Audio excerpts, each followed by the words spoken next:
Ustadz, ketika kita mengundang seorang ustadz, ternyata menurut kelompok lain bahwasanya ustadz tersebut tidak berada dalam manhaj salaf. Jika kita sampaikan bahwasanya ustadz tersebut adalah seorang salaf, kemudian mereka akan bertanya dari mana kita menilai ustadz tersebut salaf, sedangkan kita masih awam, tidak paham apakah ustadz tersebut sudah salaf ataukah belum. Jadi menurut kita harus bertanya kepada seorang ulama yang berkompeten tentang benar atau tidaknya manhaj salaf tersebut ataukah tidak. Jadi gini, ini namanya tazkiyah, rekomendasi. Rekomendasi itu adalah yang paling penting adalah rekomendasi dari apa yang dia sampaikan, apakah sesuai dengan kitabullah atau sunnah ataukah tidak. Sekarang kalau ada orang yang mengatakan harus ditanyakan kepada ustadz yang mana? Karena kadang-kadang kemudian sang ustadz akan merekomendasikan kelompoknya, bukan merekomendasikan orang yang di luar kelompoknya. Sekarang saya banyak melihat bagaimana orang-orang yang jauh berilmu kadang-kadang direndahkan dan dikatakan waspada. Padahal yang mengatakan waspada dengan orang yang dituduhkan itu jauh lebih berilmu daripada orang yang menuduh dengan kata waspada dan awas. Karena apa? Karena seseorang itu akan mempunyai akhlak, yaitu ketika kita memahami bagaimana perbedaan itu terjadi. Orang itu dikatakan salah, dia lihat bagaimana dia berkata dan ketika dia mengucapkan apakah sesuai dengan kitabullah dan sunnah ataukah tidak. Cukup bagi kita. Kalaupun kita memerlukan rekomendasi, sekarang kita bertanya rekomendasi yang mana. Sekarang ada seorang ustaz yang direkomendasikan oleh para ulama-ulama besar di luar negeri, tapi di sini sama, tidak dihargai hanya karena berbeda dengan kelompok yang sekarang sedang mendominasi dakwah. Apakah kemudian akan kita katakan oh enggak salah hanya karena tidak direkomendasi oleh kelompok tertentu? Kapan? Sampai kapan orang itu kayak gini? Sampai kemudian kapan kita akan memelihara sikap-sikap yang sifatnya tidak menjaga ukhuwah? Perbedaan itu wajar kok. Ini tolong saya terangkan, ini jelas saya terangkan. Mau Fajri, mau Radio Roja, mau kemudian Wisol, ya kalau selama mereka memegang kitabullah dan sunnah sesuai dengan pemahaman para sahabat, apakah kita katakan itu orang kafir hanya karena tidak sesuai dengan kelompok kita? Orang Fajri akan kemudian menjelekkan orang Roja akan menjelekkan Wisol. Sampai kapan? Sampai kapan ukhuwah itu kemudian kamu akan robek-robek dalam kehidupan iman kamu? Padahal mencintai seorang mukmin itu termasuk di antara kewajiban iman kita kepada Allah. Ini harus disampaikan supaya menjadi jelas. Karena kadang-kadang orang berkata hati-hati sama syubhatnya. Orang yang ngomong kayak gitu, ketika mengomentari tentang seseorang, orang yang dikomentari itu jauh lebih berilmu daripada orang yang berkomentar. Dia lebih berilmu. Atau kadang-kadang dulunya belajar di tempat yang sama, kedudukan ilmunya sama, marotibnya sama, kedudukannya sama.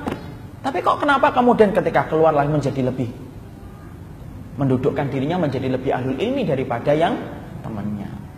Ini kan semuanya kembalinya kepada akhlak. Ya kalau memang ada perbedaan, ketika perbedaan itu bersumber kepada dalil-dalil yang sahih, memang ada masalah. Kalau saya ingin nyebutkan nama, sangat banyak sekali. Ada ulama yang diagung-agungkan oleh kelompok tertentu. Padahal ulama tersebut itu ditahdir habis-habisan oleh ulama yang lainnya.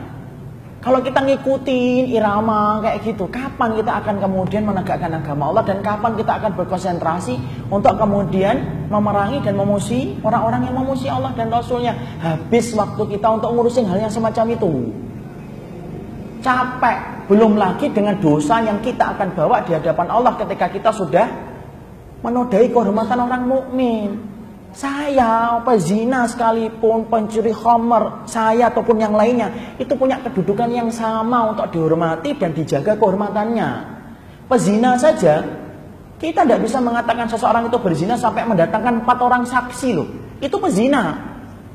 Padahal ketika menetapkan orang itu masuk ke dalam bulan Ramadan, butuh 1 saksi untuk melihat hilal.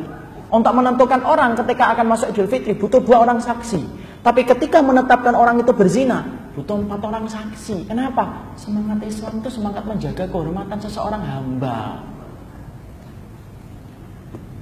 Jangan kamu kemudian anggap bahwasanya kehormatan itu barang murahan yang kamu bisa jatuhkan kapan saja dan di mana saja. Masya Allah, Allah saja menjaga kehormatan orang yang beriman kok. Sampai orang yang mati saja, kalaupun antum memandikan orang yang mati, kemudian antum melihat aibnya, tidak boleh bagi antum itu kemudian memperlihatkan aib itu kepada orang lain. Suruh nutup. Walaupun kita melihat aibnya itu betul-betul nyata, walaupun betul-betul ada, tutup aib itu. Itu orang yang mati, apalagi orang yang hidup. Kehormatan orang mukmin itu harganya mahal. Ya, jadi kalau kita ingin memberikan rekomendasi, perhatikan saja, ada nggak yang menyimpang dari kitabullah dan sunnah? Kalau memang ada, ingetin ustadznya, tarik tangannya, ada yang salah ustadz, mana yang salah itu? Dia tidak bisa mendatangkan dalil loh, berarti antum yang kurang. Khair, tidak ada yang maksum kok. Kenapa ada orang lain kemudian harus dikasih rekomendasi, tapi kelompok yang lain tidak perlu rekomendasi? Seakan-akan sudah menjadi jaminan mutu 100% bahwasanya mereka lah pengikut Rasul. Memang yang mengikuti Rasul itu hanya anak dan beberapa gelintir orang. Bukankah setiap orang ketika punya kesadaran kembali kepada kitabullah dan sunnah sesuai dengan pemahaman para sahabat, itulah orang yang layak menjadi saudara kita, untuk kemudian kita tutupi kesalahannya, dan kalaupun ada kekurangannya, jadilah orang yang memberikan utur kepadanya. Ayolah, jadilah orang yang kemudian berakhlak dengan akhlak yang baik. Banyak orang yang berilmu, jangan kayak orang yang kacamata kuda ngeliat orang yang berilmu itu tok. Banyak orang yang pintar, ya. Jangan kemudian menjadi orang yang kemudian menjadi bodoh setelah kita ngaji. Kenapa? Kita punya segala hal untuk menentukan dengan apa yang kita ketahui sesuai dengan bagaimana tingkat ucapan dan tingkat perbuatannya.